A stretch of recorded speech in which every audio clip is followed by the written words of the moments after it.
The last time I was here was with the book, Stop the Next War Now. And at that point, we were talking about a war with Iran.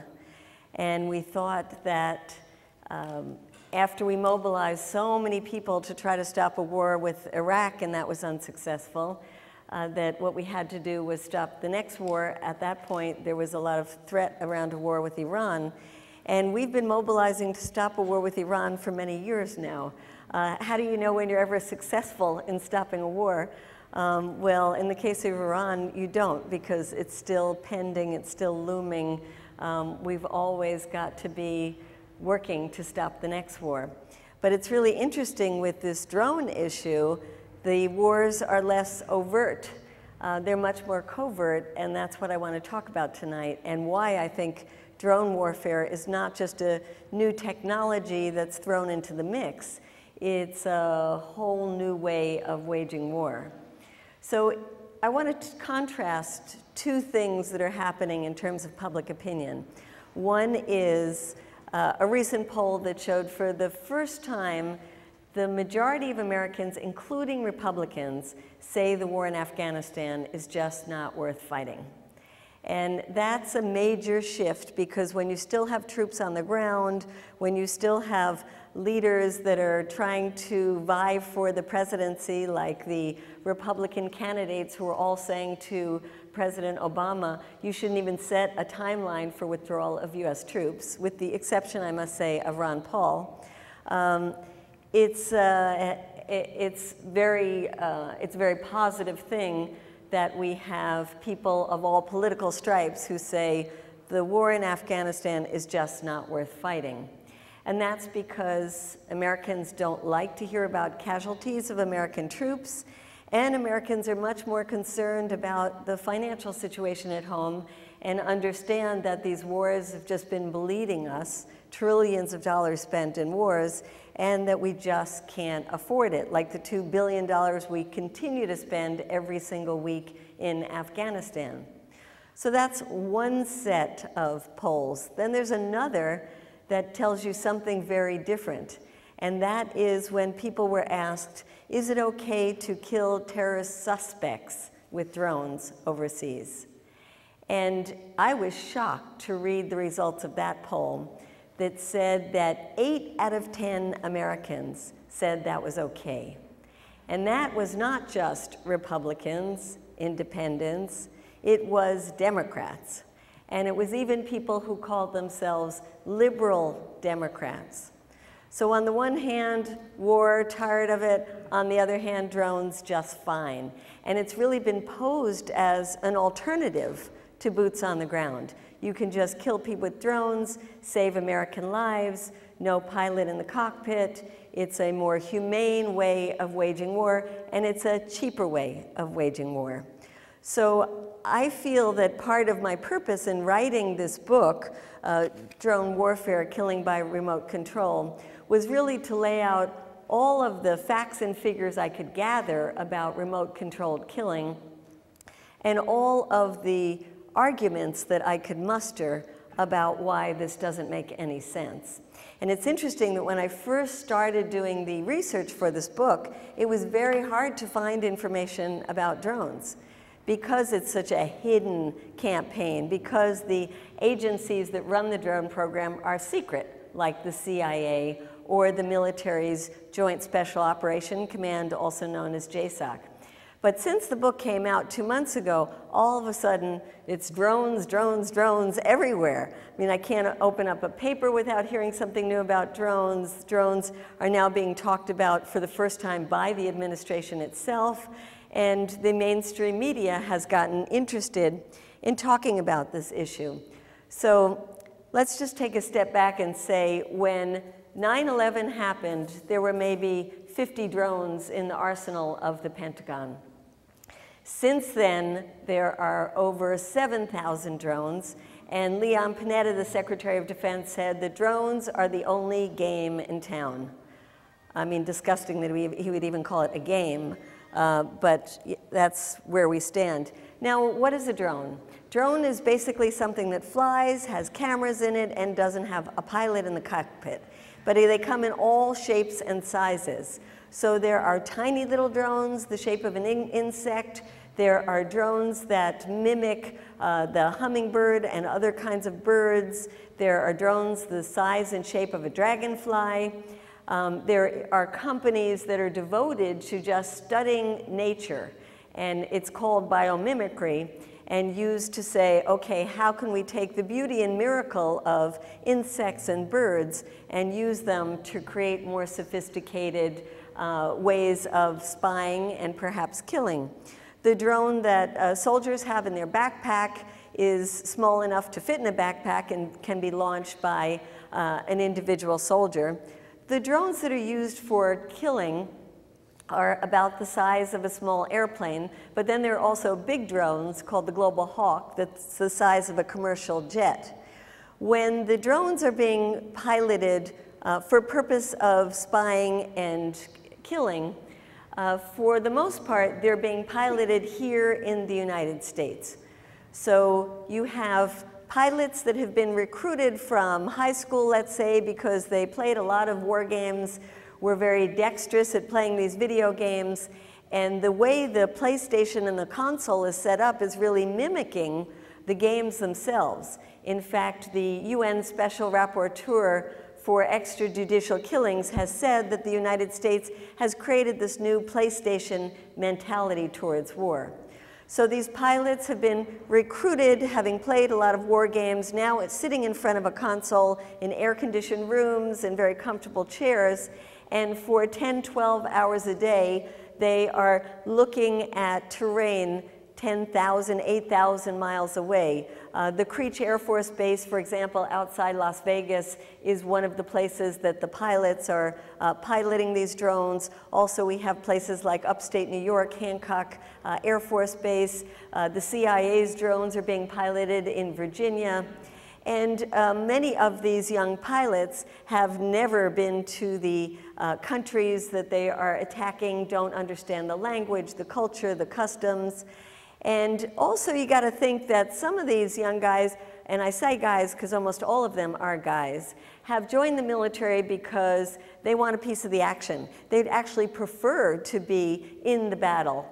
But here they are stuck inside a room at an Air Force base. Yes, it's positive in that they can go home to their families in the evenings, but even that is problematic, to think that you're supposed to be killing by day and then by night go home and be a good father, a good husband, a good member of the community. Well, we find that there's a lot of PTSD among the pilots who are piloting these drones. But the fact that they're sitting in front of this console every day for hours and hours at a time, one of the biggest problems they say they have is boredom. That they are just looking for some action, they're looking for some suspicious behavior. They want to be involved in some kind of kill, because otherwise it's just, again, day in, day out, a very boring job. So what are they allowed to do? Well, until recently, we weren't sure how these kill lists were developed, who came up with them. And as I was doing work on the book, I had a hard time finding out how involved President Obama was in these drones killings. But recently, at the end of May, a very fascinating piece came out in the New York Times, and it told about Obama's intimate involvement in coming up with who would be on the list to be killed. And some of the most shocking things were that they would gather together on something they called Terror Tuesdays and start looking through this list of people with their names, some description of them, their photographs, and these resembled baseball cards. And they would be sitting around deciding who was going to be put on the list to be killed. Now imagine this group of people in the White House playing prosecutor, judge, executioner all at once.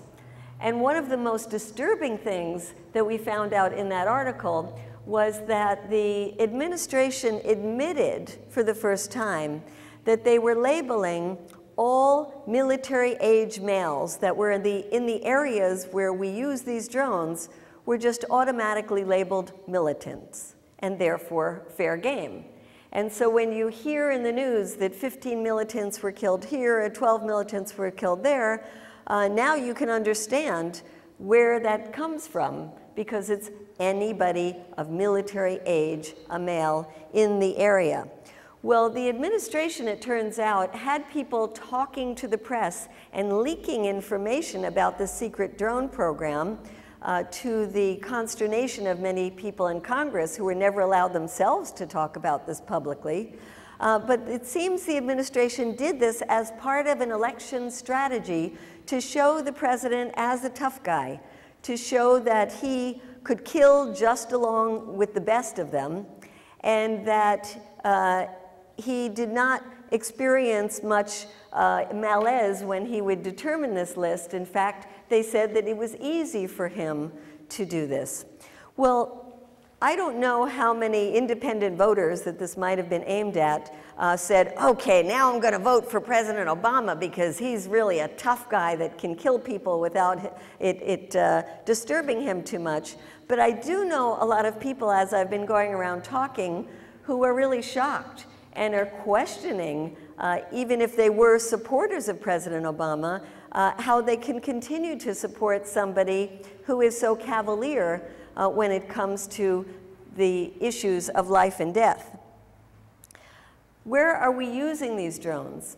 Well, we're using them in the places where we have been at war, like in Iraq and Afghanistan, but also in places that we are not at war, like Pakistan, Yemen, and Somalia. The drones were used in Libya, and I think regardless of what one thinks about the intervention in Libya, whether it was a good thing or a bad thing, I think we ought to be very disturbed about the process, because the administration refused to even have the intervention in Libya discussed in Congress, because they said, well, Congress is there for the War Powers Act, and in this case, there are no American lives that are going to be at risk because we are using drones. So if there's no American lives at risk, there's no need to discuss this with Congress, and of course, even less need to discuss it with the American people. So one of the most disturbing things I feel about drones is it really makes it easier for our government to get involved in conflicts, and it makes it easier to cut out the entire legislative branch. We're also putting up new drone bases at a time when budgets around this country for everything that reflects our needs are getting cut, and at a time when there is pressure on the Pentagon to say, shouldn't we be cutting some of the 800+ military bases we still have all over the world, we're finding new bases being set up for drones. And those are in countries, as far as we've been able to determine, like Oman, Kuwait, Qatar, in Saudi Arabia, in countries in Africa like Djibouti, the Seychelles, in Ethiopia, Uganda, Burundi. Turkey is a very interesting case because those were drones that were in Iraq. And some of them have been transferred over to Turkey and are now being used with the Turkish government as surveillance tools to give information to the Turkish government in its conflict with the Kurds, which means it puts the US right in the middle of another conflict. The other thing that the Iraqi government found out is it thought that when the military left that it took its drones, and found out to their consternation that these drones have now been handed over to the diplomatic arm of our government in Iraq, and that's the State Department. So we have drones I want to focus a bit on Pakistan, because that is the place where most of the drones have been used. This did start during the Bush administration, but in total, the Bush administration anywhere in the world used drones 48 times. In the case of Obama, in Pakistan alone, it's been over 320 drone strikes. So the vast majority of these drone strikes have been under the Obama administration. Now, we don't have any kind of precise figures because our government doesn't give those figures, and journalists are not allowed into the area of northern Pakistan where these drone strikes are taking place. So we have to rely on groups that are trying to piece this together by talking to local people. And one of the best groups we find is a group in the United Kingdom called the Bureau for Investigative Journalism. They say that there have been over 3,000 people have been killed by the drone strikes. They estimate 800 of them civilians, 175 of them children. But others question the figures and say that they have only been able to identify by name 170 of those killed, and that we should consider all of the rest of them innocent. And some of the Pakistanis we've talked to said they might be Taliban sympathizers, but that does not mean that they are engaged in militant activity, and particularly activity that's aimed at killing US soldiers or aimed at killing people in the United States. The first strike of the Obama administration in Pakistan was a mistake.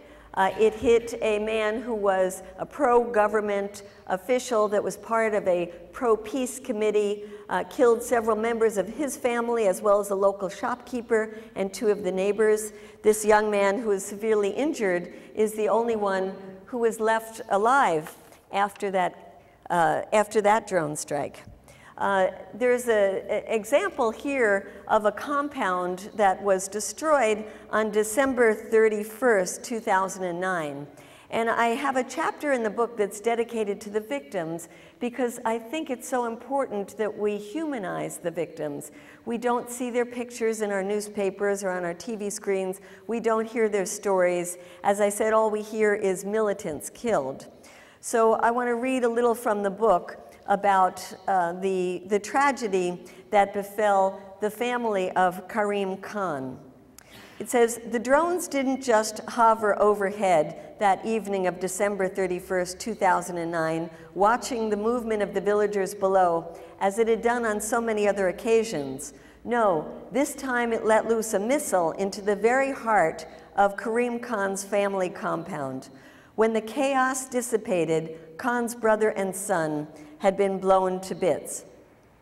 News reports allege that the target of the drone had been Haji Omar, a Taliban commander, but the villagers insisted that Haji Omar had been nowhere near the village that night. The tragedy that forever scarred the lives of Karim Khan's family was the product of a mistake made by a faraway aggressor who would face no punishment for pressing the fire button without looking long enough, without checking, without double-checking. Karim's son had just graduated high school. Karim's brother was not a militant or even a militant sympathizer, but a school teacher with a master's degree in English literature. For 8 years, he'd been teaching children in the small village school with whatever meager resources he could muster. He left behind a young wife, now a widow so distraught she could not speak for weeks after the attack, and a 2-year-old boy who would never remember his father. He also left behind hundreds of students with scant chance of resuming their education, young people now mired in hatred for the drone that killed their teacher and aching for revenge. I think the aching for revenge part is very important to realize because that's what happens when we use these Hellfire missiles and kill people, is that more people then become enemies of the United States.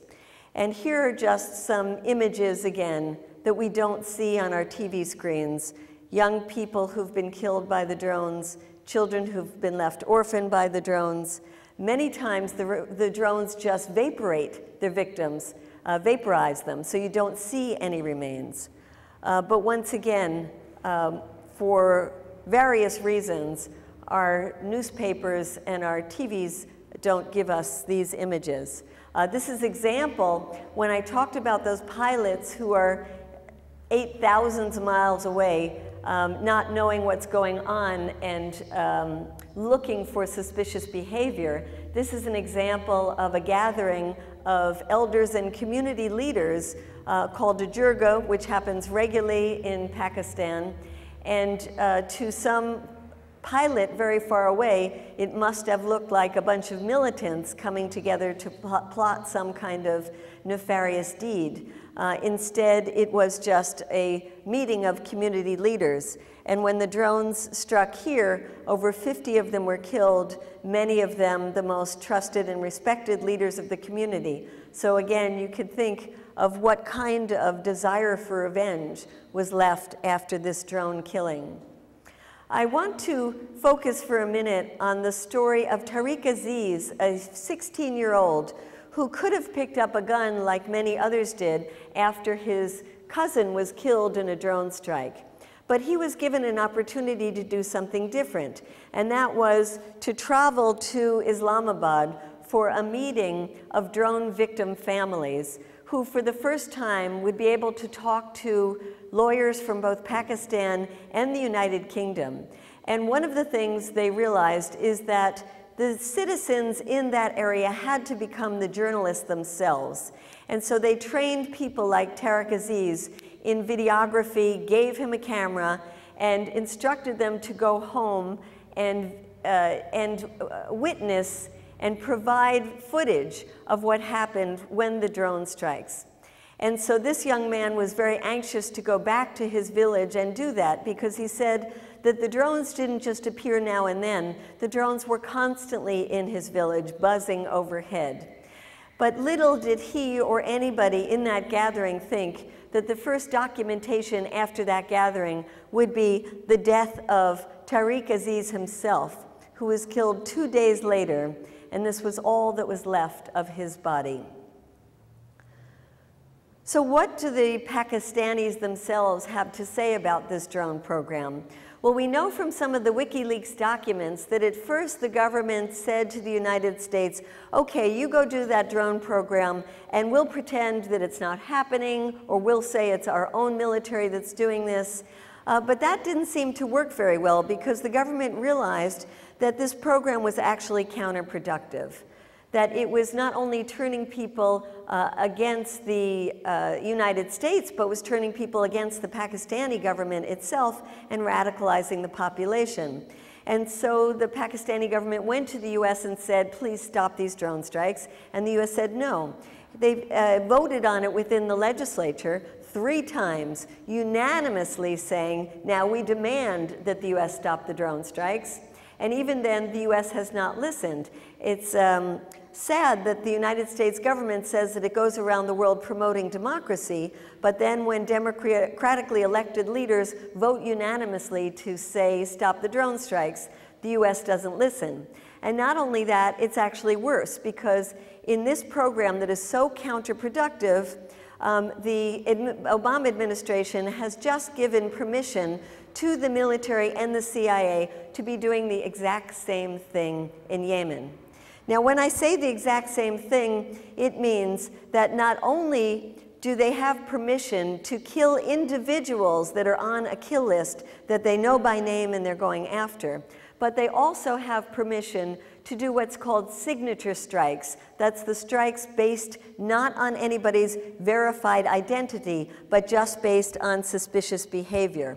So in the case of Yemen, these drone strikes have just recently been increased tremendously, and we see the same kind of results that we see in the case of Pakistan. In fact, the very first drone strike under the Obama administration in Yemen was a mistake as well. In fact, a very terrible mistake that killed 14 women and 21 children. And out of the dozens killed, only 1 person could be identified as having any kind of strong links with Al-Qaeda. In 2009, when the Obama administration started the drone strikes in Yemen, there were maybe 200 members of a group called Al-Qaeda in the Arabian Peninsula. They controlled no territory.